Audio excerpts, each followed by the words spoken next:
મિત્રો નમસ્કાર. અમે આજે છે ને વાડીએ આવ્યા છીએ શનિ રવિની રજામાં. આજ શનિવાર છે, કાલે પાછા જતા રહેવાના છીએ. અને અમારી જયતીએ છે ને બાયણે સરસ મજાનું મકાન બનાવ્યું છે, ઘર બનાવ્યું છે, લાકડા રાખીને ટેન્ટ બનાવ્યું છે સરસ મજાનું. અને અમે છે ને કોરોનામાં આ મકાનમાં કેટલા મહિના રહ્યા આપણે? 3.5 મહિના આના મકાનમાં આમાં રહ્યા. બાયણે વાડીમાં ફરવાનું અને અહીં રસોઈ બનાવવાની, અહીંયા જ ખાટલા રાખતા, અહીંયા સૂતા. ત્યારે ઉપરનો માળ નહોતો લીધો, બાજુનું જે મકાન છે એ પણ બન્યું નહોતું. એટલે અમને અહીંયા બહુ મજા આવે છે. જ્યારે અહીં ભેગા થઈએ ને ત્યારે આ 3 મહિના સુધી એક આમ જોઈએ તો એક આફત હતી દુનિયા ઉપર. ઘણા એના સ્વજનોને કોરોનામાં ખોયા હશે, પણ ભગવાનની કૃપા કે એ સમયે આપણે જઈતી યાદ છે ને તને? અહીંયા આપણે કોરોનામાં રહેતા હે. હવે મારી દીકરી એક કામ કરીને તું એક સરસ મજાનું ઓલું નથી એ રાતે એ મોસમ ગીત ગાને તું. અમારે જયતી બહુ સરસ ગીત ગાય, ગળું એટલું સરસ છે ને આ ગળું કા. વિશ્વાય સરસ ગાય મારી દીકરી, વિશ્વ પાસે ગૌરાવું છે આજ. ગા. राते ये मौसम नदी का किनारा ये चंचल हवा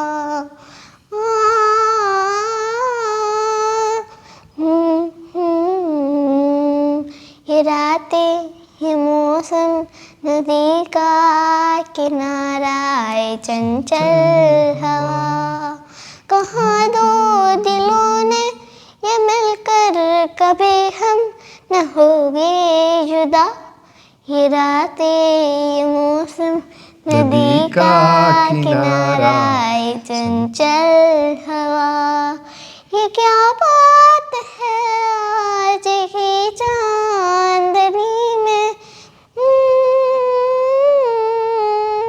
ये क्या बात है आज की चांदनी में कि हम खो गए प्यार की रागनी में ये बाहों में बाहें ये बहकी निगाहें लो आने लगा जिंदगी का मजा ये रातें ये मौसम नदी का किनारा ये चंचल हवा.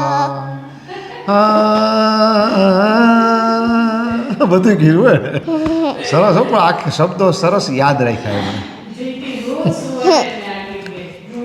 જીષ્ણુ, તું આજે ક્યાં ગયો તો? ખેલ મહાકુંભ. ખેલ મહાકુંભમાં એને ખબર નહોતી આજે. એને તો એમ હતું લાંબી કૂદમાં જ છું. અને લાંબી દોડમાં કઈ દોડમાં હતો તું? 100 મીટર દોડ. 100 મીટર દોડમાં આવ્યો હતો. એમાં લાંબી કૂદમાં આવ્યો ને ફર્સ્ટ, થર્ડ. ઠીક, સરસ. શું છે સ્કૂલે કેવી મજા આવી? તો કે બધાને તારી વાતો અમે છોકરાઓ બધા કરતા હોઈએ. મજા આવે છે? હા. હે તને જઈતી? સાચું કીધું, નથી મજા આવતી, બરાબર ને?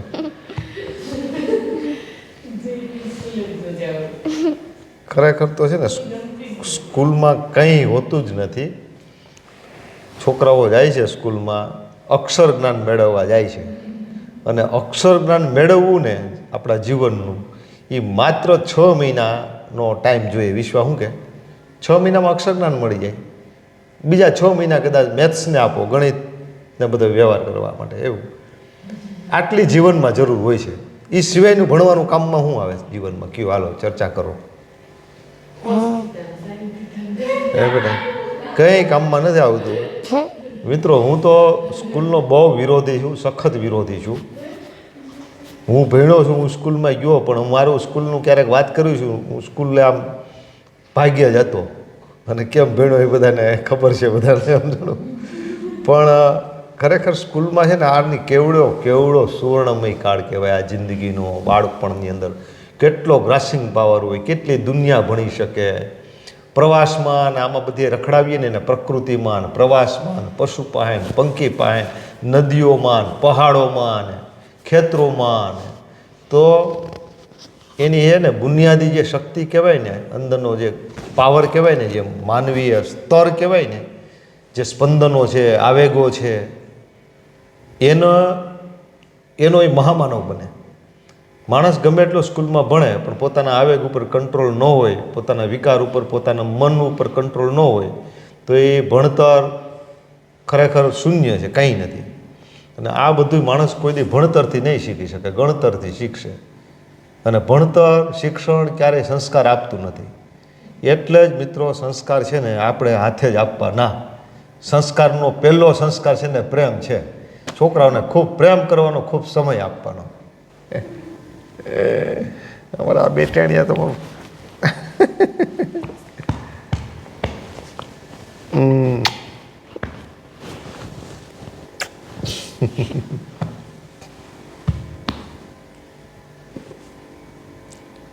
જીષ્ણુને ઊંઘ આવે છે કા બેટા? હે નથી ઊંઘ આવતી? નથી આવતી. તું થોડોક ભણેશ છો, તું ને વિશ્વા દીદી. અમારી જયંતી તો મારા જેવી છે. જયંતીનું છે ને મોટું મગજ છે ને એ પાવરફુલ છે, તમારા બેયનું નાનું મગજ સારું છે. મિત્રો નાનું મગજ અને મોટું મગજ હોય છે. નાનું મગજ હોય ને એની પાસે સ્મૃતિ શક્તિનો હવાલો હોય, અને આપણું શિક્ષણ છે સ્મૃતિ શક્તિ ઉપર આધારિત છે. એટલે એને બધું ભણતર ગણતર ને યાદ રાખવું, ઓલું ખાબોચ્યું ક્યાં છે ને ઓલી નદી કેટલી લાંબી છે ને ઓલું યુદ્ધ ક્યારે થયું હતું, એ બધું જેને આવડે ને એ આપણા ભણતરમાં હાલે. અને એ ભણતરમાં હાલે, સ્મૃતિ શક્તિ પાવરફુલ હોય ને એ માણસ પછી જિલ્લાનો રાજા એટલે કે કલેક્ટર થઈ જાય. હવે આ નાનું મગજ છે. હવે મોટું મગજ એનું પાવરફુલ હોય ને એની સ્મૃતિ શક્તિ કુદરતી રીતે જ, ખબર નથી સંશોધનનો વિષય છે, પણ એની સ્મૃતિ શક્તિ ઓછી હોય. મોટા મગજ પાસે કઈ શક્તિ છે? બુદ્ધિ શક્તિ. જેની પાસે બુદ્ધિ શક્તિ પાવરફુલ હોય એની સ્મૃતિ શક્તિ નબળી હોય. આ કુદરતી સિદ્ધાંત છે, કુદરતી સિદ્ધાંત છે. હું કામે હોય, કેમ હોય ખબર નથી. એટલે આપણે ત્યાં બને છે કેવું આપણું શિક્ષણ કે જે સ્મૃતિ શક્તિમાં પાવરફુલ હોય એ દેશને દુનિયાના એ હોદ્દેદારો અને એ આગળના જે અધિકારીઓ બને છે. અને જેનું મોટું મગજ સારું હોય એટલે કે જેની પાસે બુદ્ધિશક્તિ સારી હોય એ લોકો એના શાસન નીચે કામ કરે છે. એટલે આપણે પહેલાંના સમયમાં શું હતું, આપણે સુબેદાર હતો, માનો કે તાલુકાનો જે હોય ને રાજા એને સુબેદાર તરીકે રાખતા કે આ તાલુકાનો સુબેદાર. સુબેદાર એટલે આજનો મામલાદાર. એટલે એ કેવો સુબેદાર ગોતતા? ભણેલો નહીં પણ કોઠા હુજવાળો. અને કોઠા હુજ હંમેશા છે ને જેનું મોટું મગજ પાવરફુલ હોય ને એની કોઠા હુજ સારી હોય. આજે મને જયતી સરસ પ્રશ્ન પૂછતી હતી. આપણી ગુજરાત યુનિવર્સિટીને આજે અમે ગાડીમાં બેઠા હતા, કારમાં જતા હતા, એટલે એમાં પ્રાદેશિક સમાચાર ચાલુ હતા. એમાં હતું ગુજરાત યુનિવર્સિટીને રાષ્ટ્રીય મૂલ્યાંકનમાં કયો ગ્રેડ આવ્યો હતો બેટા? A+ ગ્રેડ આવ્યો એમ. એટલે આને કંઈ ખબર નહોતી. મને કે પપ્પા આ મૂલ્યાંકન એટલે બધું એનું બધું જોતા હશે ને? એટલે હું જોતા આવી કે સ્વસ્થતા અને આ તેનું હા બરાબર એવું જોવે. પછી કે એને કેટલા ગ્રેડ મળે? હું કહું ઘણા ગ્રેડ મળે. એને બધા મેં કીધા A+ ને A ને. પછી એણે કીધી તમારી કોલેજ એ યુનિવર્સિટી કહેવાય કે બીજું કહેવાય? એ યુનિવર્સિટીની નીચે કેટલીક કોલેજો હોય એમાંની એક અમારી કોલેજ છે. કે તમારી કોલેજને કયો ગ્રેડ મળ્યો?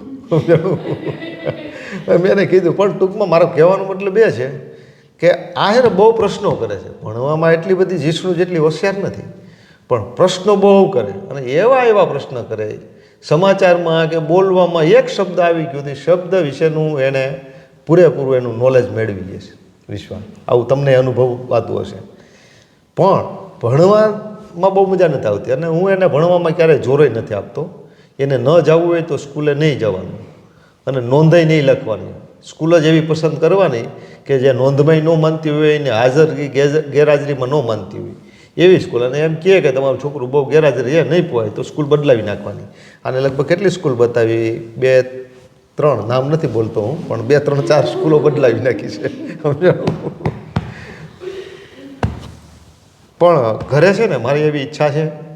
આવું એટલા માટે કહું છું, ઘણા બાળકો માટે છે ને બહુ ચિંતાતુર હોય છે અને બાળકોને હું બનાવવા ને એના માટે એટલો બધા પ્લાનિંગ કરતા હોય છે ને એને એમ લાગે કે બાળકોને આપણે આમ નાનપણથી જ મોટી તોપ બનાવી દેવાય. અને ઘણી વખત કોઈક એવી તોપ આપણા હાથમાં આવી જાય ને, કોઈક ફેમિલીમાં એવું નાનું બાળક હોય ને ઘણું બધું આમ આવડતું હોય એટલે આપણે આપણા છોકરાને બધા જોવાને કેટલું આવડે સરખામણી કરીએ. મિત્રો આવી તોપું ક્યાંય હાલતી નથી. આમ કોઠા હુજના જેવા છીએ એવા એની અંદરનું જે કુદરતી જે માનવતા હોય ને એ આવેગોન સંવેગોન એ ઊભા થાય ને એ મહામાનવ થાય. એટલે આને શું કરવાનું હોય? દુનિયા ભણાવવાની હોય. હાથમાં આંગળી પકડીને એની આંગળી હાથમાં પકડી એને બધું બતાવવાનું, એને જિંદગી ભણાવવાની, ચોપડી નહીં ભણાવવાની. ચોપડી ભણેલો માણસ એ ભણે છે, ગણતો નથી. અને ગણતરીવાળો છોકરો હોય ને, ગણેલો છોકરો, આપણે કહીએ ભેણો નથી પણ ગણેલો માણસ. આપણા જૂના જમાનાના ઘણા એવા ભાભાઓ હજી જોવા મળે કે એને નવાબ છે ને, નવાબે એની ઘરે એને મળવા જતા. આ તો ગામડાનો એવો માણસ હોય. એવા ઘણા બધા કોઠાહૂજના માણસો હતા. એટલે કોઠાહૂજ હોય ને, એટલે કે ગણેલો માણસ હોય ને, એની કાંઈ ચિંતા નથી રહેતી. એ દુનિયા ભણી લે, એનું કમાણી કરી લે, કોઈ દી ભીખો ન હુવે, કોઈ દી રડે નહીં, કોઈ દી આત્મહત્યા કરે નહીં, કોઈ દી કોઈ ત્યાંથી ડરે નહીં, કોઈને ડરાવે નહીં, રડે નહીં, કોઈને રડાવે નહીં. આ બધા ગુણો એ માનવીયતાના ગુણો છે. સ્કૂલના ગુણો નથી, ચોપડીના ગુણો નથી. આ માણસને ઈશ્વરે જ્યારે બનાવ્યો ને, ત્યારે માણસનું આખું મૂળભૂત માળખું જ એવું બનાવ્યું છે કે એ મનુષ્યના એ ગુણો છે. એ ગુણો આપણે સ્કૂલો શાળાઓ આપે જ નહીં. જો આપણે માનતા હોય સ્કૂલ ને શાળા આપણા છોકરાને મોટી તોપ બનાવી દે તો આપણે ભ્રમમાં છીએ.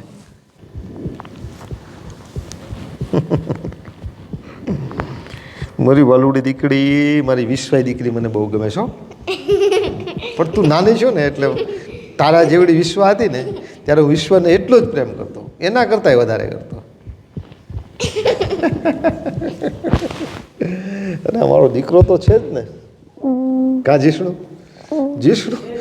એને પ્રેમ આમ એને છે ને રજૂ કરતા નથી આવડતું. પ્રેમ ભાવવાળો છે, અતિ ભાવવાળો, ભયંકર ભાવ. એમ કહેવાય ને, અતિ ભાવનો એટલો બધો એની અંદર ભરાવો છે ને, પણ ક્યારેય આમ આલિંગન કરીને. અને અમારી દીકરી તો મીઠોડી દીકરી હે તો આવે દીકરી છે ને, એનું એટેચમેન્ટ પપ્પા સાથે હોય જ બેટા, કુદરતે મૂકેલું છે. માણસ જ્યારે 12મું પૂરું થાય ને ત્યારે દીવો મંદિરમાં મૂકવા જવાનું હોય ને, એમાં છેલ્લે દીકરી એક ઘડો લઈને કંઈક માથે પાણી રેડી અને નાહી નાખે, પછી દીવો આપે. એ દીવો એ આત્માનું પ્રતીક છે, વિશ્વના પપ્પાનું, પિતાનું. અને એમ કહે કે હવે તમે અહીંથી જાઓ.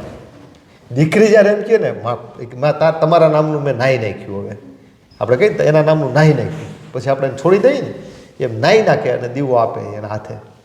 ત્યારે એના પિતાનો આત્મા હોય ને, એ મેઘમંડળ તરફ જાય છે. એની એક બીજી ગતિ હોય, યાત્રા હોય છે જીવાત્માની. મૃત્યુ પછીનું જીવન હોય છે બેટા, એનું પાછું એ તરફ જાય છે. ઋણાનું બંધ. મારો દીકડો છે ભાઈ. સારું, હાલો ધૂણો કરવો છે. ધૂણો કરો. હાલો મિત્રો, આવજો. જાઓ, હવે બંધ કરી આવો, જાઓ.